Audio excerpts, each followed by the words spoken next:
গুৱাহাটীৰ পৰা মাত্ৰ 1 ঘণ্টাৰ দূৰত্বত আছে এটা সুন্দৰ জলপ্ৰপাত।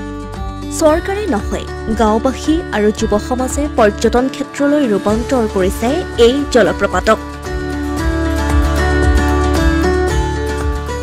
অথচ 1962 চনতেই সৃষ্টি হৈছিল এই সুন্দৰ ঠাইৰ।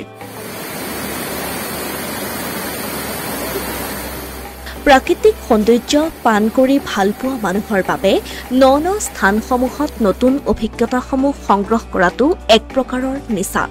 এই নিচাত আসক্ত হৈয়ে ঘন অৰণ্য অথবা পাহাৰৰ শিখৰলৈ ঢাপলি মেলে বহুতে।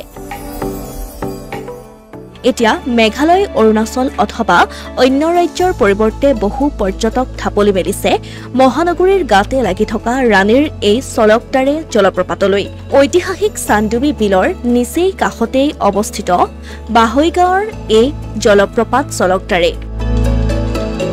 চান্দুবি বিলৰ পৰা বাহৈ গাঁৱৰ দূৰত্ব প্ৰায় 4 কিলোমিটাৰ।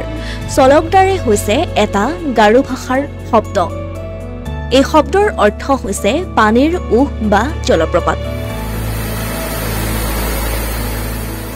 এই চলকদাৰে জলপ্ৰপাত প্ৰকৃতিৰ এক অনবদ্য অৱদান।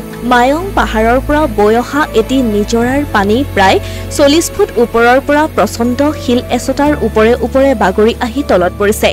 পানীবোৰৰ তীব্ৰ গতি শিলে শিলে বাগৰি অহাৰ সময়ত এখন শুকুলা চাদৰৰ দৰে আকৃতি লয়।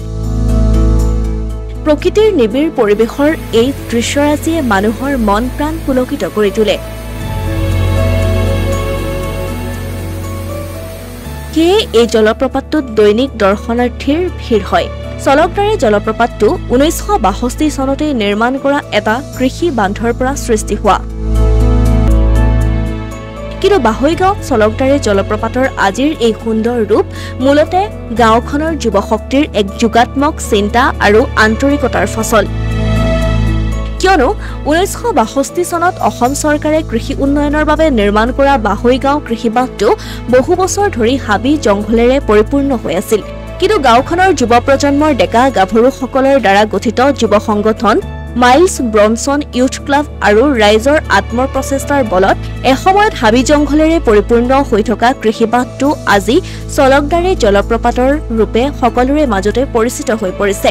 এই জলপ্ৰপাতটোৱে অকল নতুন মাত্ৰা লাভ কৰাই নহয়, পৰ্যটকৰ আগমনৰ লগে লগে জলপ্ৰপাত স্থলীৰ স্থানীয় লোকৰ অৰ্থনৈতিক অৱস্থাও অতি উন্নত হৈছে। Asomiya Pratidin digital desk.